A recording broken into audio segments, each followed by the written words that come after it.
My name is Cindy Scott. I'm the director here at the Wolfeboro Public Library, and I've been here about 15 years. We are bringing forward this project and bringing it to people's attention because we have a couple of problems here at the library that we plan to address with this proposal. There are basically two problems with the library. One is the way it functions, and the other is mechanical and physical plant type issues. The first problem, which is the functionality of the library was built in 78 and 79. It opened in 1979, and it was designed for a different population size, and it was also designed for a different kind of usage than modern libraries now have. So we need to have a library where we can have more flexibility to deal with the fast-changing directions that libraries are taking and help us be able to adjust to whatever changes are coming down the pike. We also have a number of problems with the building itself. There are some structural issues. We have some serious roof issues. We have leaks. Also, if we get more than about a foot of snow on the roof, we have to shovel the roof. It flexes up and down, and we know when it gets down far enough so it's sitting on one of the grills out by the circulation desk that it's time to get Public Works to take a look to see if we need to shovel it off. We also have problems with our heating system. 5 times this winter we didn't have any heat when we showed up for work. And this summer we lost one of the AC units for the children's area and all the staff offices, and it wasn't repaired till the end of June. So we've had some real challenges with the building. We have challenges with some of the electrical systems. We have challenges with some of the water issues on site. And what we want to do is deal with all these issues at once, deal with our #1 complaints, which is noise, and deal with it once with this project. So I'm going to turn this over to Ron Lamar, the architect, who is with LaValle Brensinger, and have him go into more detail about the project. Thank you. So welcome, everybody. If you've been here in October, this is kind of a recap, but we do have some more information about the site. So I think, as Cindy said, we started this project with really 3 guiding principles, if you will. The first one was how to do this for the least amount of cost to the taxpayers. And so we spent a lot of time making sure that what we were doing was the right size and the right approach, and that all of the monies were being spent towards an eye of return on investment. And we can get into that in a little bit. The second thing was operational costs. Whatever we do, it needs to cost the same or less than what we currently have here in the library. So here in the library, as Cindy mentioned this morning, last winter, or basically annually, she goes through about 4,500 gallons of oil. And so if you figure that that's $3 a gallon, sometimes it's $4, sometimes it's $2, depending on the market rate. But if you used an average of $3 a gallon, you're looking at, this building right now is just over, it's about 9,700, excuse me. 9,700 square Right, feet. 9,700 square feet. And if you look at that and you multiply those numbers, so you take your 4,500 gallons, you multiply that by $3 a gallon, divide that by the 9,700 square feet, you're looking at $1.40 a square foot just in fuel. That has nothing to do with electricity. So we typically design buildings that operate at $1.50 to $1.75 a square foot. So in effect, we're going to add 6,000 square feet to the library, and you're still going to save 25% on your utility bill. So that was the second guiding principle, was really anything we do has to consider the cost moving forward. The third thing is, as mentioned, you've got roof problems, you've got wall problems. It's a very inflexible library. And so going forward, we wanted a flexible and adaptable library so that for generations to come, the library can continue to adapt without having to do these types of projects that we're talking about today. What we mean by flexible is this room's very flexible, right? It's multi-use. You could have the kids in here for a program, you could have the parents in here for a program, or the adults like we have today. But adaptable means if you ever wanted to make this room bigger or smaller, or use it for a completely different use, you can take down a wall, you can move a door in a very simple way. So as you can see, this building now has a lot of bearing walls, so it's very inflexible. So you sort of have to deal with that. So those were the first 3 guiding principles that we had on this project. And this is an image of the existing library. And I'll talk about the site update first. So for anybody who came in October, this is the site that we were talking about. The site in itself was going to add parking, and we were going to fix all the water issues. As part of the adaptable building, we wanted to look at also a sustainable building. So how do we reduce the amount of maintenance, reduce the amount of repairs, reduce the amount of costs for the building itself? The parking lot had lots of issues. We have done some more work through Underwood Engineering. They've actually come out and worked with the town. What you see there is the analysis and the design that they've done, and what you see over there is the final sort of rendering, if you will. So what this means is that as part of this project, we're going to fix the constant problems in the parking lot. The water underground is constantly pulling away at the gravels.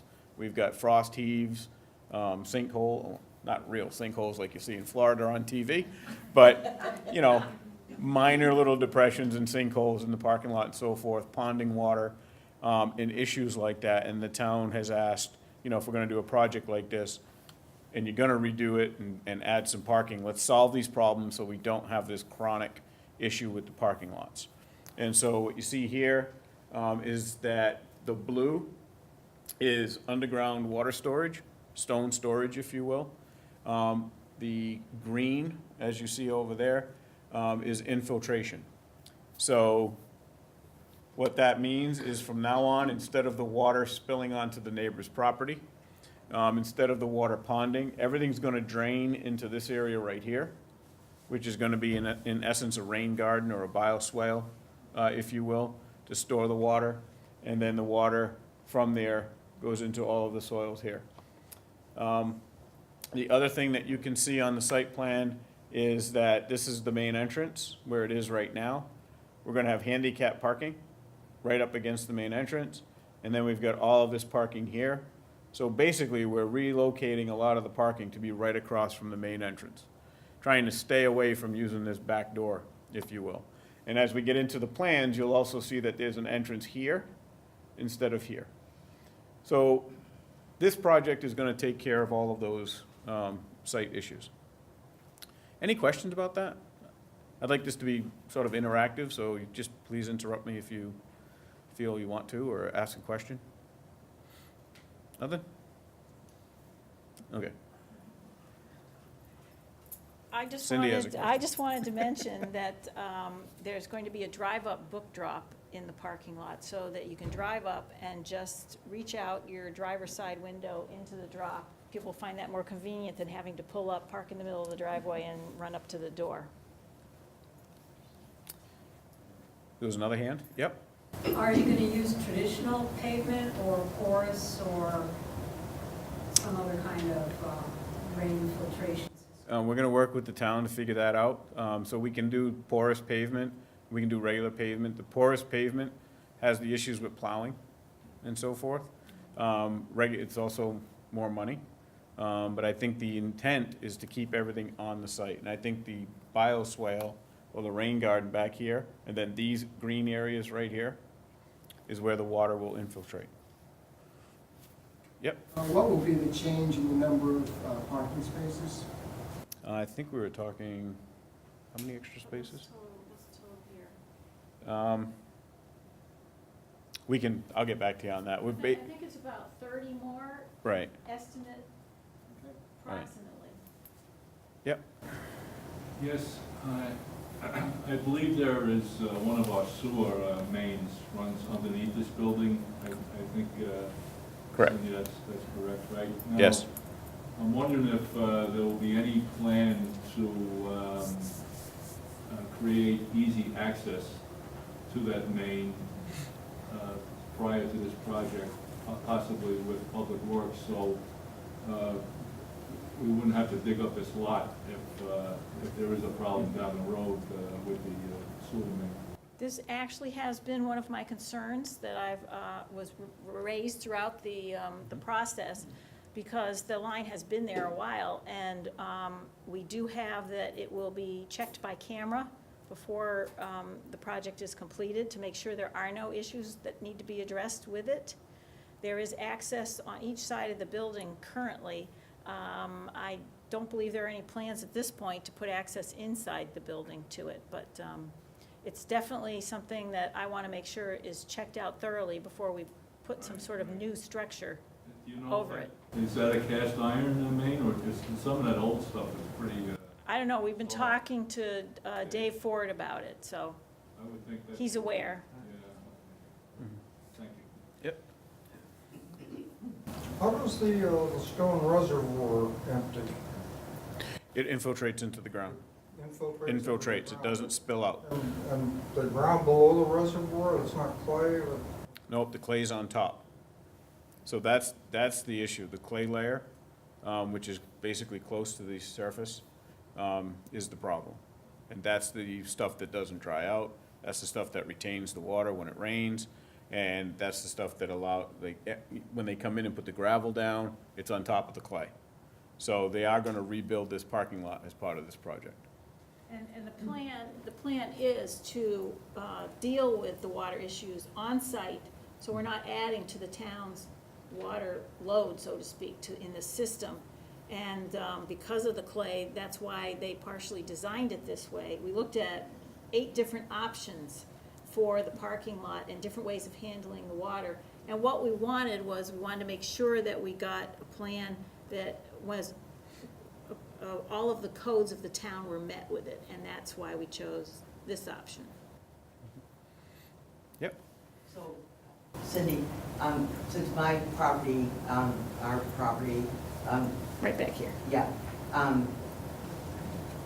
we've been the recipient of a lot of water. That is part of what we also brought up frequently, was that we wanted to pull the property, the parking lot back, and you could probably show on that. Yep, so right here, can you see that white cursor? Yep. Okay, so the parking lot, so this is the property line. The parking lot pretty much comes to here right now. And not only are we pulling it back, but we're pitching it the other way. Okay? So we never asked for the water back, right? So But my basement would thank you. Yes, and Exactly. we were made aware that this problem had happened when the parking lot was expanded many years ago, before I was even working here, and My that's, father made sure of that. well, this is part of what we wanted to address. Yeah. Not only do we have a wet basement here, but we know we've affected abutters, and we want to be good neighbors, and we want to pull it back in, and we really want to manage the water on site. And that's part of this plan, to really manage the water on site. That's what I heard you saying, and thank you for explaining it a little bit more. Okay. It's a very sustainable thing to do, is not to redirect water all around, if you will. So we spend a lot of time trying to do exactly that. And I think the town of Wolfeboro is pretty forward-thinking when it comes to, any new development that goes on. They really try to limit water leaving the site. So, if there's no other, yep, Where do you push the snow to? right there. So that big white spot in the middle, that's the bioswale garden, if you will. So as the snow goes in there and it melts and seeps directly down into the ground. So it'd be clear around it, push the snow. Yep, yep. Again, not on the neighbor's property. Yep.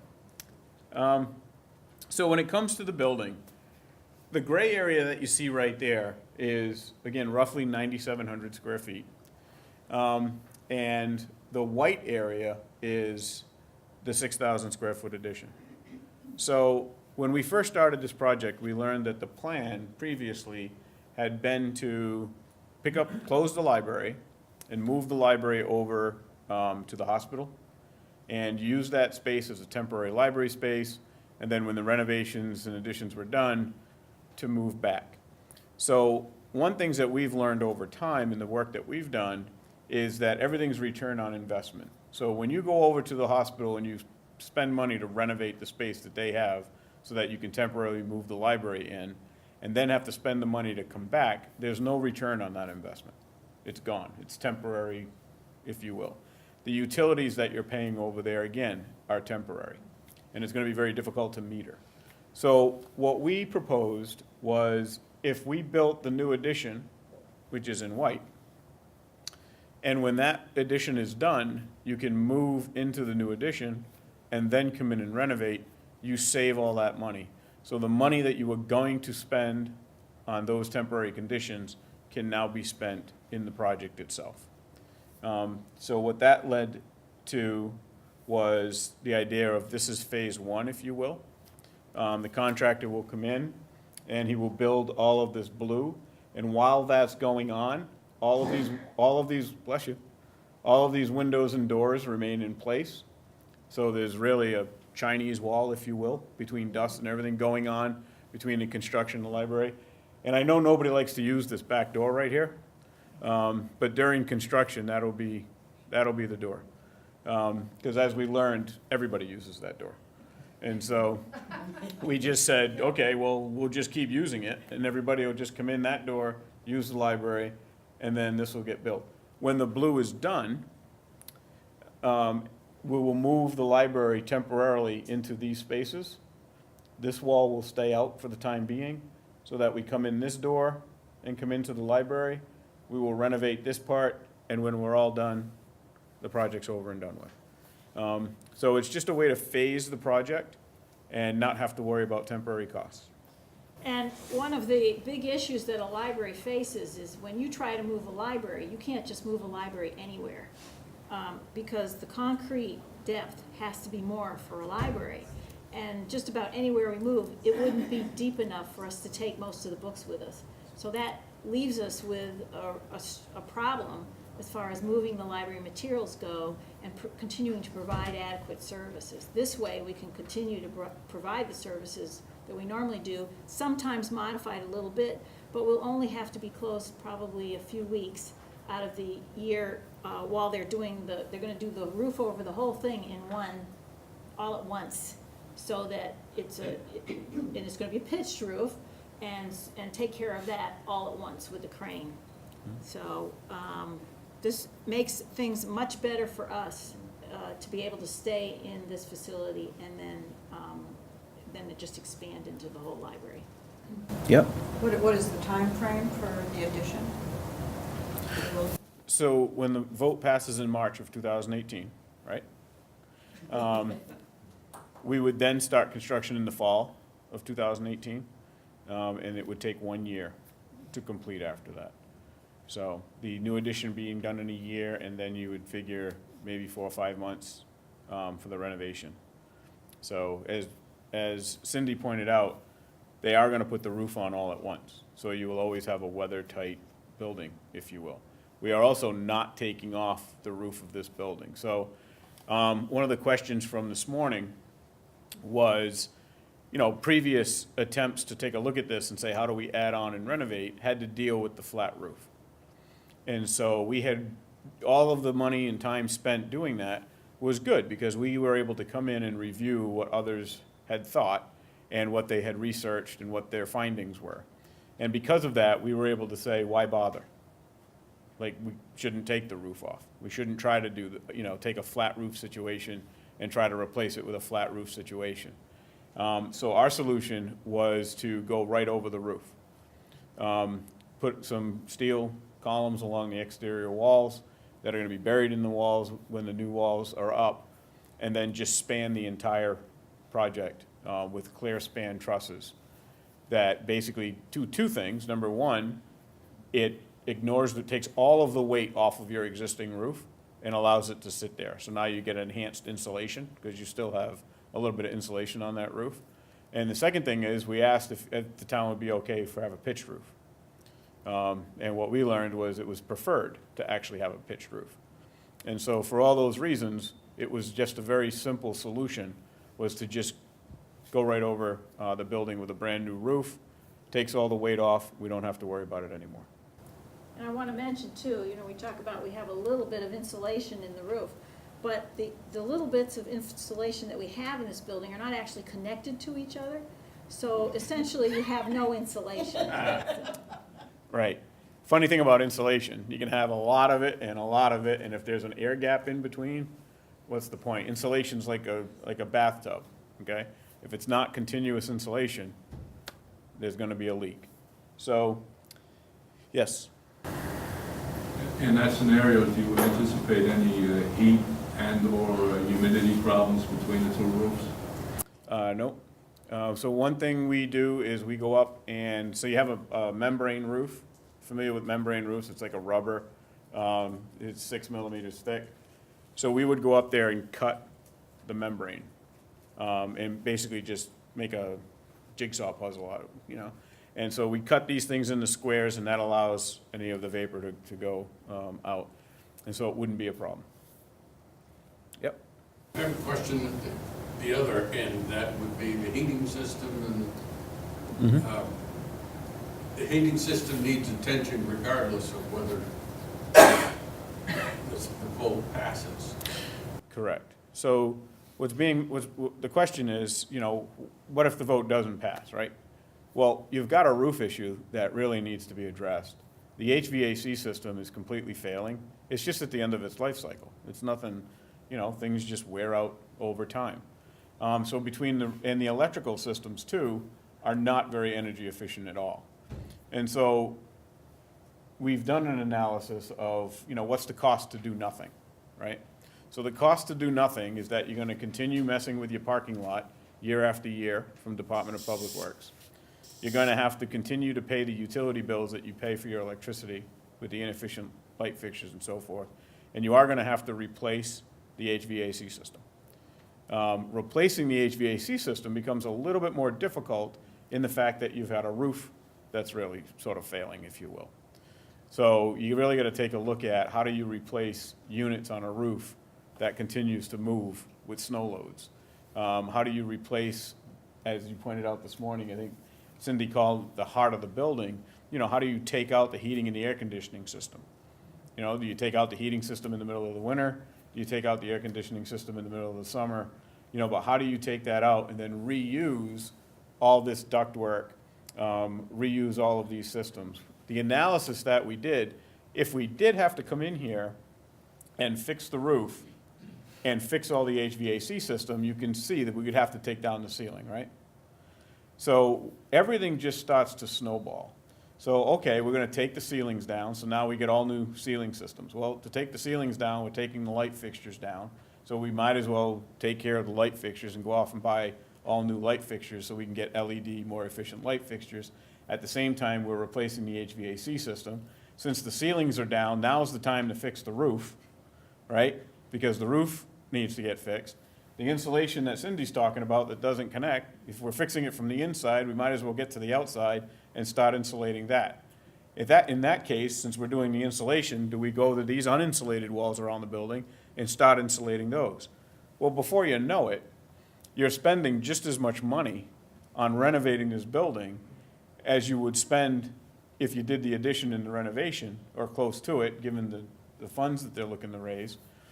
So really, it comes down to, how does the library actually function while you've got the ceilings down and the mechanical systems down and the lighting's down? It doesn't. So where would they move to? We'd be back to the hospital scenario, right? Well, the hospital space is probably not available anymore, so we'd be probably looking for a different space. There's not an easy way to win in this situation. If you just fix the roof with another flat roof, and then you have to shovel it within a year or two, which we have to shovel it about every other year, you've now voided your warranty. If you go to put on a pitched roof, you've spent $500,000 on a pitched roof. If you don't deal with the insulation, but you replace the heating system, well, you're still spending a lot of extra money because you haven't done anything to make the building energy efficient. So This is why we're bringing this project forward at this time. And if all you do is fix this building, you've done nothing about the functionality of the library. You've solved none of the problems. You've actually made the building a little smaller and made it even more difficult for us to function in this facility. So hopefully we'll be able to move forward with the proposed project, because that really does solve the problems that we have. Right. Yep. The pitched roof, how is snow and rain and so forth falling off that roof going to be handled? Because looking at the drawing over there, that's a very narrow green strip along the long axis of the building, and I'm just thinking about icy sidewalks and so forth. Is there a gutter system on the Yeah. building? We can certainly put gutter systems on the building. We're gonna control the water, so let me see what I got here for a site plan, so I can show everybody with the cursor. So we've got, if you see the entrance of the building, there's a low roof area here. Right. So that low roof area is gonna collect all the snow that comes, and that has internal drains. And then This area. Okay, and is that Yep. flat or pitched? it's low sloped on the inside, so it slopes down to drains. Okay. Right, because we talked about this a lot. We talked about dealing with the snow or any Right. potential icicles and having in any way these be a hazard for Right. people coming to the library. That's another reason why we have an entrance over here as well as an entrance over here, so that we're controlling how much affects the people here. And there's a little bit of a green space Green space here. when you get over in here, so there's a little swale for water and other things coming off the roof as Okay. well. Yep. Oh, two questions. One, what's the pitch on the main roof? 5 to 12. 5 and 12? Mm-hmm.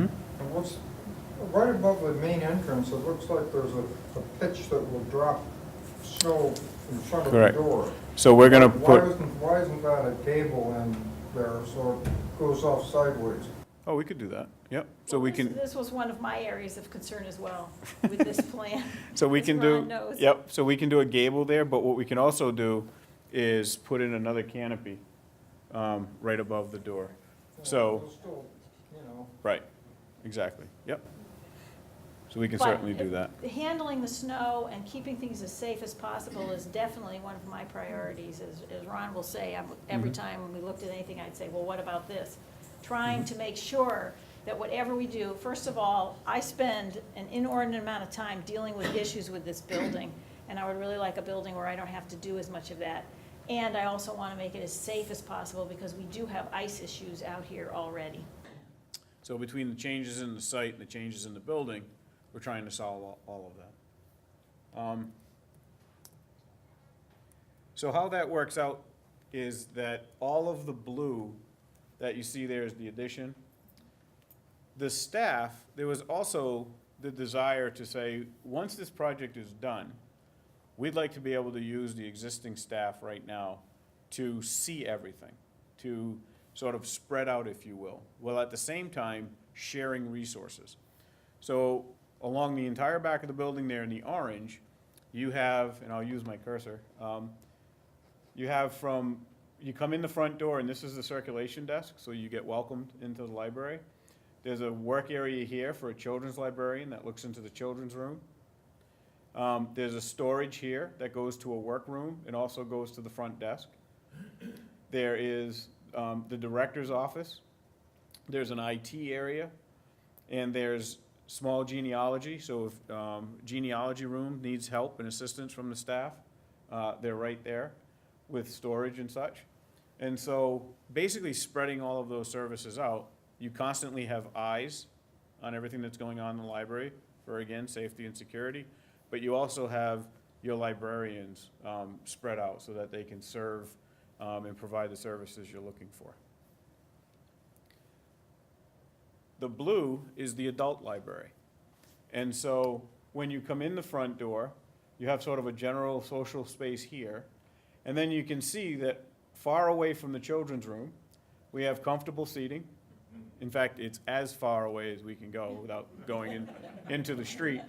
So all along the window walls here is you have soft seating, quiet area, sort of a nook to hang out in.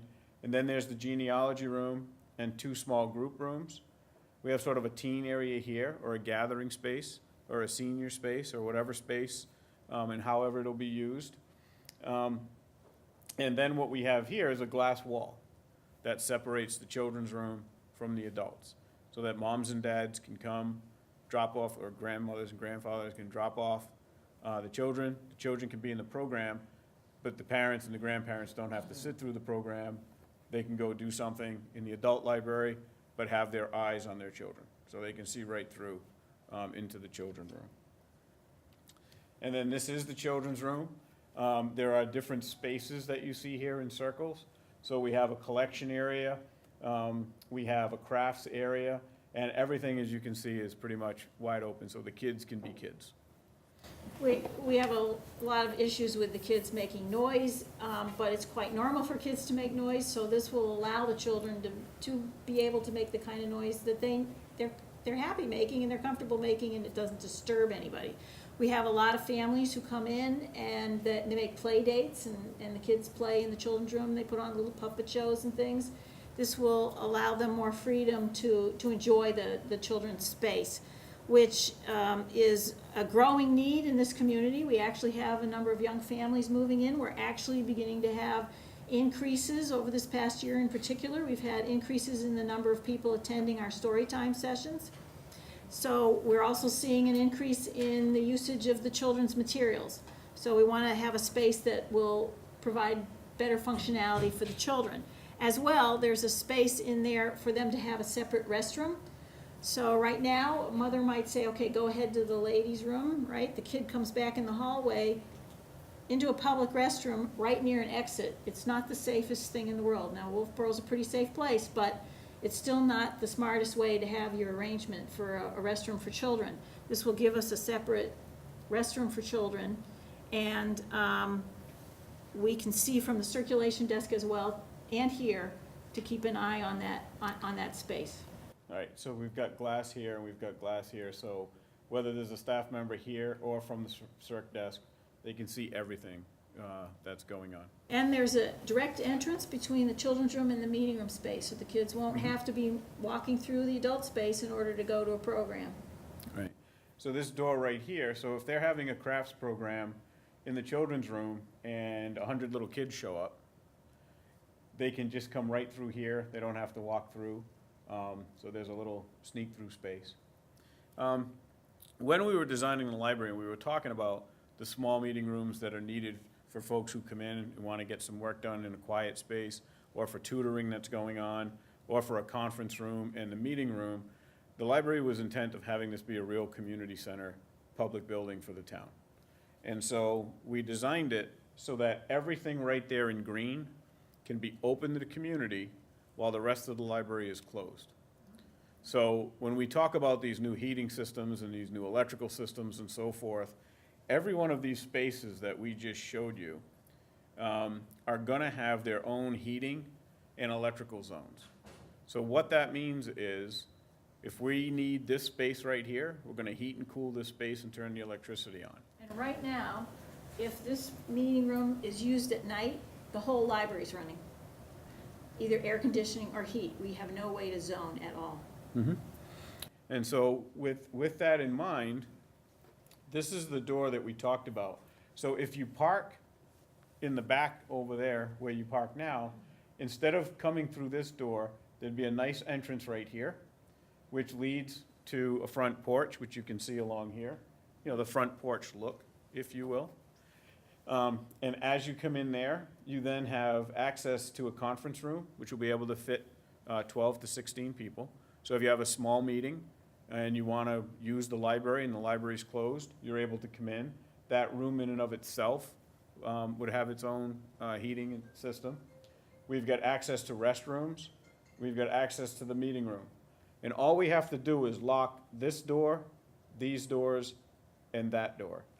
And nobody can have access to the library, and none of the systems are turned on. So basically, it gives you a nice little alternative for community space. I guess the last thing I'll say about this space here is you see the 5 different toilets, and they're all different toilet rooms. So instead of having a men's room or a women's room, we're just gonna have 5 restrooms. So anybody can use any restroom whenever they want. At the same time, everything throughout the library now is gonna be handicap compliant. Everything's gonna be accessible, everything's gonna be, new. Right now, we don't have any of the staff areas handicapped accessible, and there are a few other areas where we need some improvements as well, that we're not completely in compliance with the Americans with Disabilities Act. This would solve all of those problems. The other thing I wanted to point out about this space is that the entryway there, the long entryway, provides a space for kids to wait for rides, or people who are waiting for their spouse to get the car as well, and it'll keep them out of the weather. It'll be lightly heated in the winter and lightly air conditioned in the summer. Think of it as a Three Seasons porch. So the mechanical systems that we've been talking about, as you look at all these different rooms, are simple, because that was the other thing we were asked to do, is keep the mechanical system simple, because Cindy and her staff are pretty much gonna be the ones operating it. And so there are simple systems out there that we've been talking about that allow us to measure the amount of CO2 in a room, so that we're gonna actually bring in ventilation air, unlike what you have going on here, and bring in just the amount of ventilation that we need. So you'll only be heating and cooling the amount of air that you need based on the occupancy of the building at any given time. The other thing is all of the lights will be LED. So when we talk about your energy costs, the electrical costs will go way down with the LED lights, as well as the replacement costs for lamps and bulbs and things like that. The last thing is that the systems that we're gonna be talking about are heat pumps, and much simpler systems that you have now that are gonna have controls, like you see right next to Cindy right there, and they're programmable controls. So at any given time, if you wanted to close down, or there's nobody in the children's room, you're able to lower the heat in there, or you're able to ease off on the air conditioning.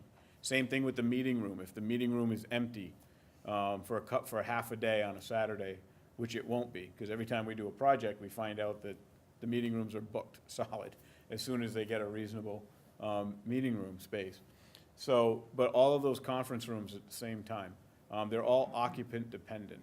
So with the systems that they have today, very energy efficient systems, it's also energy controlled by the occupants and sort of how you use them and when you use them. That's another benefit of doing this project. Yep. Since you have a pitched roof, was there any thought given to using solar panels? Yep. So there are actually a couple of things. One is, you see the solar tubes along the roof? We have 2 rows of them, one on each side of the ridge. So we're gonna be bringing daylight deep into the building. And when we bring the daylight deep into the building, there'll be daylight sensors which will shut off the lights automatically. And those have settings, so you're able to adjust those. When it comes to solar panels, we've talked about the pitched roof. We could put solar panels on the pitched roof. We can also put them in the parking lot. So one of the things that you see on the green, that big green rectangle in the middle of the parking area, we can put some posts out there and put all of the photovoltaics along there. You can also see the space that's between the handicap parking. I'll go back to here. So what I mean by that is, if we put solar panels right along here, put a post up, and then have a frame where we have, all these are solar panels, and then do the same thing here with solar panels, we can keep them off the roof. If the fire department has any issues with solar panels on roofs, things like that. So there's a couple different options for solar. Also, if we go with the right kind of heating system, if it's a sort of a water to air heat exchanger or heat pump, we could design it for a plug-and-play geothermal system. Because it's all return on investment, we believe that this building will be on the small side to benefit from a geothermal system in terms of payback years. Traditionally, on a much larger project, if you put a geothermal system in, you're looking at like a 10-year to 12-year payback. On a project like this, it might be 20 years. But that's a decision to make and say, is it worth that investment? Geothermal systems, you end up with an all-electric heating and cooling system. But the good news about that is we know through photovoltaics and wind, we can generate our own electricity. So once you get rid of that fuel bill, 4,500 gallons every year, all of that goes away. So what we want to do is design the building, so whether or not you do that now or you do it in the future, it's plug and play. We're trying to make the building as flexible as possible. So into the future, whatever people feel they need to do, we've already built in the option of being able to add technology or add new services and create a building that, as Ron said, is adaptable. Yep. I was pleasantly surprised with Town Hall. I've been up in the Great Hall in the dead of winter, and it was comfortably warm. And I've been up there on some pretty hot days, and very comfortably cool. And it seems to be working very well, the heating and the air conditioning. It strikes me as a chilled water system and then a heated water system in the wintertime. The chillers outside are very quiet, not very loud at all. And if my memory serves me correct, I actually think Town Hall might use less oil than this building does. It actually has come out to be very efficient in operation and seems to be quite simple, but I don't know much about heat pumps, so I can't really comment on that. But I thought it was a wonderfully engineered job, Town Hall. Yeah, that's the benefit, you know, I mean, it's a lot of money up front, and I think that that's always something to discuss, but it's that level of comfort that you'll have when you come to the library, as well as the reduction of future operational costs. The systems that are built today are so different than what they were, you know, even in the 1990s, let alone the 80s and the 70s. And this is a 1970s system. We still have all the pneumatics, they're just behind all the electronics that we've added on to make it function a little better, or even work at all. But it's still pneumatics, as you may have heard earlier when it started blowing the air out. Any other questions? Yep, What is the total estimated cost for the project? $5 million. It's actually a tiny bit below $5 million.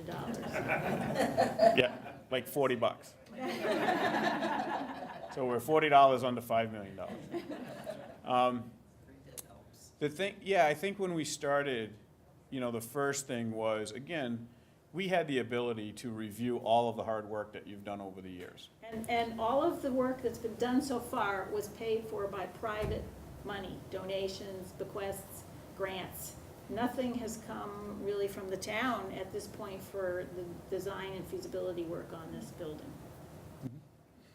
And so all of those studies, they had much higher costs. And so one of our tasks was, you know, what do we really need? Let's drill down into what we really need. When you look at these floor plans, you can see there's no wasted space. We employ what we call lean design, where we literally design around the furniture. How many linear feet of bookshelves do you have now? How many linear feet of bookshelves are you going to have in the future? How high are those bookshelves? How low are those bookshelves?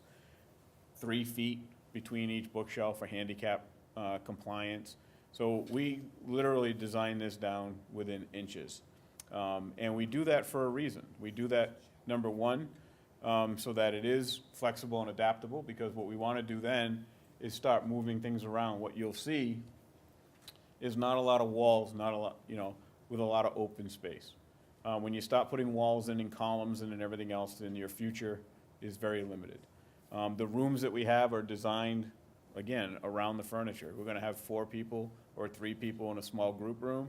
You only need a room of a certain size. We get out the measuring tapes, we take a look, we make sure everything works for handicap compliance, but we also make sure that folks are comfortable. And so for that reason, we're able to keep the size down. You'll notice that maybe some other options was to build on the back, build on the front. We now have one construction site, and it all happens at once. We're not doing this and then that, or building on both ends. So that kind of thinking came from the library trustees, sort of getting everybody together to say, what if? Like, what if we just took a whole new approach? And as we said, we're $40 under $5 million. And the original plan was closer to 8 million, so we've worked hard to bring it down and really maximize what we're trying to do. Yep. If I remember correctly, the cost of the town hall did not include some furnishings, or they had to raise additional money after the renovation was done. Is the 5 million in all in cost, including all the furnishings and chairs and shelves and all of that, computers? Yes, currently it is. And I say currently, we estimated this last year. It won't start construction until 2018. We do have an escalation, a price escalation factor in there. So we're doing the best we can to estimate this. So most of the, in fact, right now, all of the furniture and all the technology is in the price. This is also a public-private partnership, so the Library Foundation is raising money to help offset the cost of the project. What do you expect the split between public and private to be? We're aiming for 2.5 million for each, but we don't know where we're gonna end up. We're working hard on it. We're at about 800,000 right now. And I expect more to come in as we move forward. We will have a sort of a drop-dead number in February. But up to that point, we're just gonna keep working away at it, trying to get to our goal. So the warrant article in March will ask for 2.5 million from the town? It will ask for whatever the offset is, based on what we raise, basically. Alan? Could you talk about the increase in patronage over the last 10 years? Yes, I should have mentioned this in my introductory remarks, and that's basically, when this library opened, we had about 30,000 visits per year. And in 2002, when I started working here, we had about 60,000 visits per year. Over the last 5 years, we've averaged over 90,000 visits per year. And these are probably undercounts because we have light beams, and if people come in holding children, and it's one count, even though it might be 3 people.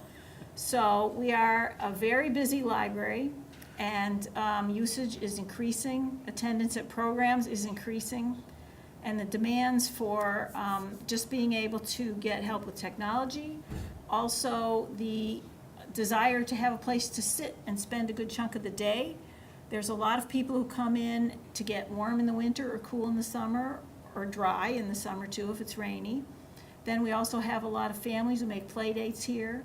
We get a lot of people who come in who work at home and they're looking for community. We have fewer seats now than when we opened in 1979. So it's just not functioning the way we need it to. Yep. These what appear to be stools on a table, those are the terminals for the library computer system? That's actually a what we call the technology bar. Yeah. And that's a little bit higher counter where we have outlets and various access to technology for people. Okay, but will it be equipped with hardware, or is it just Yes. space? Yep, no. There'll be hardware as well as space people can bring their own device to. Because I'm looking at this, and it appears to me you've got less table space in this layout than you currently have. And I'm wondering where people can open their laptops and do a little work, and students can study after school and stuff like that. People would bring their own hardware in. So there's that question, and the other question is where are the terminals for the library system and catalog? Okay, so these 2 squares right here are the OPAC systems. So those are the catalog systems. So if you're having if you need some help, the help desk, circulation desk is right there. We have this table and chair for 4 people, but obviously one person could hang out there too. And that's kind of like in a little nook, if you will. Then we've got a couple of here. This one's sort of right in the middle, and I sort of envision that as people who come in and want to talk directly with the circulation desk or new books or some kind of setup like that. So we've got 2 more tables here. We've got 4 more tables here. We've got another table here. And as we just, see that little circle right there? There'd be some more tables in there. Okay. So with the furniture, somebody asked a while ago, does this include all the furniture? We have a budget for furniture. And what we have found over the years is that that budget, you know, you can decide, are we buying comfortable chairs? Are we buying stackable chairs like this? Are we buying comfortable chairs, stackable chairs? And then, you know, we sort of stay within that budget to provide the furniture that's needed. The computers would be along here. So, and again, we have a technology budget. So the library, when it comes to that point in time, because when the building starts construction, we're not going to be buying the technology because, you know, the prices are going to go down and the quality is going to go up during the construction period. So in this area right here, the library has a decision, can they buy desktops so people can just come in, log right on? Or do they want to buy laptops? So, you know, you can take a laptop like this and put it down there, just as powerful as a desktop. The keyboards, most people are starting to get used to keyboards, but lots of people still like the old keyboard with the mouse. Not that I'm old, but, you know. And so what you want to, well, I don't think so. And so what you want to do there is basically design the space so that we have 8 seats that could have something fixed. Some libraries, they don't have all of the desktops. They'll have 2 or 3 desktops, but they'll loan out the laptops. So if I came walking in and said, I didn't bring my own device, can I grab a laptop? You know, they're able to give it to you. But if I do bring in my own laptop, I can plug it in anywhere. And this is the direction we're headed in right now. We actually have fewer workstations than we had before because we now have a scanner that people can use to scan photos and documents with. And we are just setting up right now devices that we can loan out within the library for people to use. So I think that at that time, it'll be the same kind of thing. The space will have maybe some fixed computers, but a lot of it'll be the computers that they pick up at the What you may desk. see in the fairly near future is something akin to a docking station. If people will come in, they'll just lay their phone on it.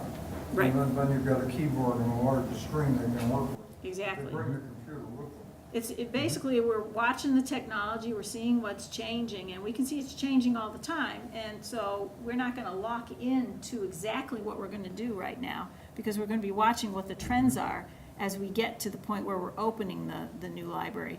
And we're also going to be applying for grants for technology. Once you have your project approved, you can apply for various kinds of grants. We're already got some, Candy's one of the people who's been working on figuring out what some of the grants are that we'll be able to apply for when the project is approved, that you can't really apply for until you have an approved project. Technology is one of the great areas where you can do that. In fact, almost all the technology in the library over the last few years, probably about 6 years, has been paid for by the Friends of the Library. They gave us $30,000 in technology grants that we have spent over the last 6 years upgrading the systems that we have. And they're going to continue to provide us with technology money as we move into the future because they really like supporting technology.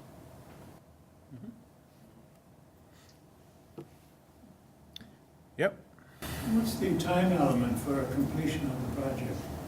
So we're hoping to start construction in the fall of 2018. That'll take about a year, and then about 6 months to do the renovation. So we're trying to, we're aiming for basically the fall or the summer of 2019 to be done. And, the parking lot, we talked a little bit about this morning about that being phased. All of the parking in the back of the building could be done before we even start any of the construction. So if the vote were to pass in March and we can get the permits and the site design done, then we could possibly go out and do that so that then after the construction takes place, all they'd have to do is the parking lot out here. And that sort of gets a jump start on everything because time is money, especially in construction. So as soon as the town approves the project, the sooner you can get the shovel in the ground and start working, the lower your bid costs are going to be. We've already selected the architect and the construction manager and the engineering firm. And Milestone Construction and Engineering is the firm that we would go with for the construction project, which they partnered with LaValle Brensinger. And Dave Ford selected Underwood Engineers, who's also been working on the project and done quite a bit of the work outside the building. Basically, it's a construction management At risk. at-risk form we're gonna go for, and I think that it would be everybody's benefit to move as rapidly through the project as possible, so. Well, I'll be here, if anybody wants to come up and ask some other questions. And so, yep, In the event that fundraising falls short of your goals, or that the vote doesn't pass in March, is there an option B that you've considered? nope. Option B would be March 2019. We have to do something. We've got some pretty Yeah. serious issues that need to be addressed. Right. And hopefully we can do it right once and not keep patching the building to try to keep going. We've already spent the entire building maintenance fund, which is like 7,500 to 8,000 this year. It's already gone. I'm well over budget at this point in building maintenance because we've had so many building maintenance issues already. So now I have to take money from other parts of the budget to cover any building maintenance that I'm doing. So I don't see this getting better at this point. Yep. Thank Cindy for her comment about the Friends. If any of you are not currently members of the Friends, for $10, you can become a member and help support the library right now. Thank you. Thank you.